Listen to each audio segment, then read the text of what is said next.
आज की कहानी है विद्रोह। बाबूराव बागुल द्वारा रचित ये कहानी, जिसके मुख्य चरित्र हैं प्रभु जो कि पिता हैं इस कहानी में, भानी उनकी पत्नी है, जय उनका बेटा है, शांति उनकी बहू है। कहानी कुछ इस प्रकार है। प्रभु ने बेटे की नौकरी के लिए अर्जी भेजी थी। उसका 2 साल के बाद उत्तर आया। उस समय उसकी अंतिम घड़ी नज़दीक थी और उसका बेटा जय, जो मैट्रिक में पढ़ रहा था, इस बार घर में चली आई हुई भंगी की नौकरी नकारने से उसके विरुद्ध घर और बाहर क्रोध की लहर उठ गई। सारी जमात उसके खिलाफ हो गई। फिर वो अपने फैसले पर दृढ़ था। पढ़ाई अधूरी छोड़कर भंगी बनाने के लिए कहने वाले माँ बाप के खिलाफ उठ खड़ा हुआ था। पिता के शब्दों का इंतजार करते हुए प्रत्युत्तर देने के लिए तैयार था। स्कूल और बस्ती में अच्छों की हालत पतली करने वाले अपने शब्द सामर्थ्य से अधमरे पिता की तुच्छ इच्छा की धज्जियां उड़ाना चाह रहा था। प्रभु खटिया पर चुपचाप पड़ा अपने पैताने के पास खड़े बेटे के क्रुद्ध मन का अंदाज ले रहा था। उसके दिमाग में भरे सफ़ेदोपोषण के पागलपन को निकालने के लिए शब्द तलाश रहा था।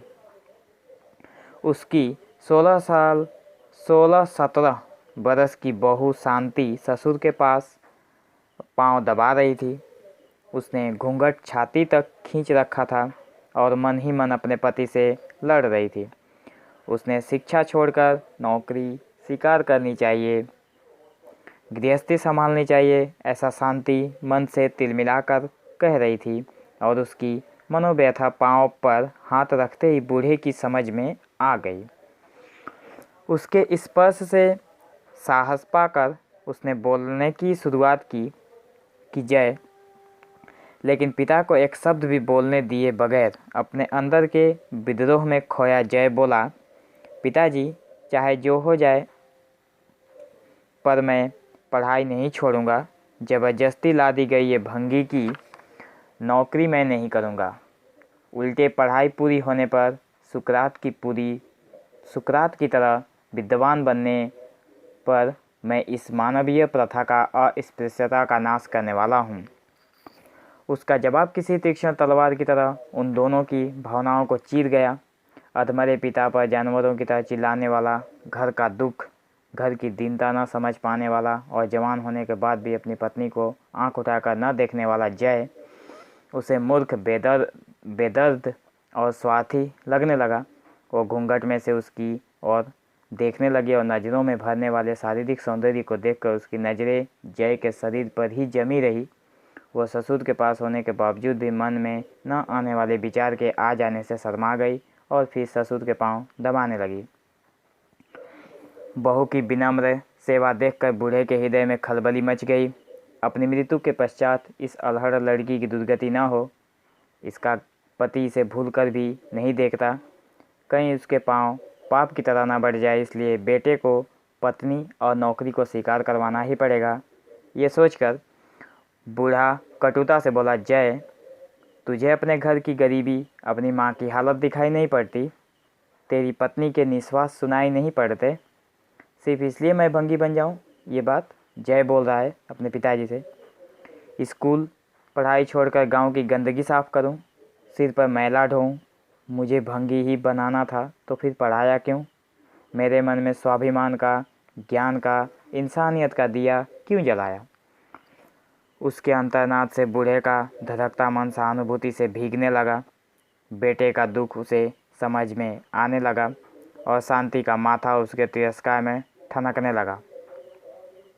उसे अपना पति निकम्मा लगने लगा। वो अपने भाग्य को दोष देती हुई रोने लगी और विद्रोह से क्षुब्ध हो चुका जयचंद चीख उठा, मैं वो नौकरी नहीं करूँगा, कदापि ही भंगी नहीं बनूँगा।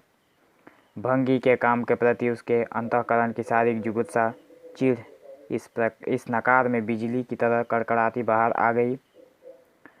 उस आग में शांति जलकर खाक हो गई और बूढ़े की भावनाएं झुलस गई। फिर भी उसने बेटों को संयमित स्वर में कठोर वास्तविकता से परिचित करवाया। लेकिन तू है तो एक भंगी का ही बेटा, ये नौकरी करने में हर्ज क्या है? उसे पाने के लिए लोग 100-150 रुपये भरते हैं, तुझे वो मुफ्त मिल रही है और तेरी नौकरी की हमें ज़रूरत है।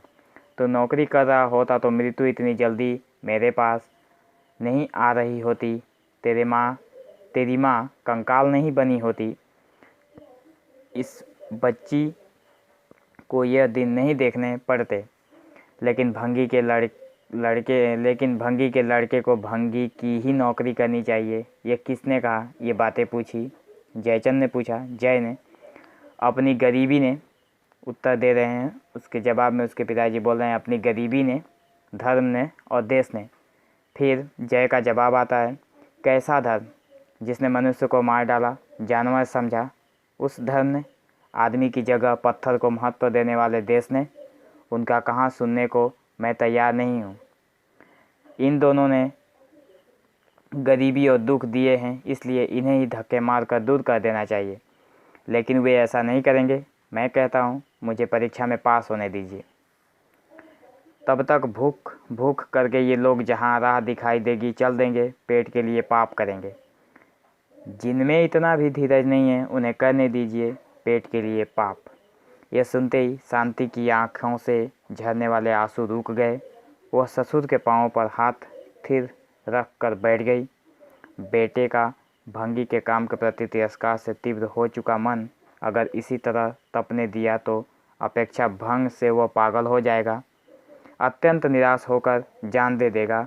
पिता ने यह सोचकर प्यार से समझाते हुए कहा, दूसरी नौकरी मिलने तक तो यह कर, नाइट स्कूल में जा, पास होने पर दूसरी नौकरी मिलने पर यह काम छोड़ दे।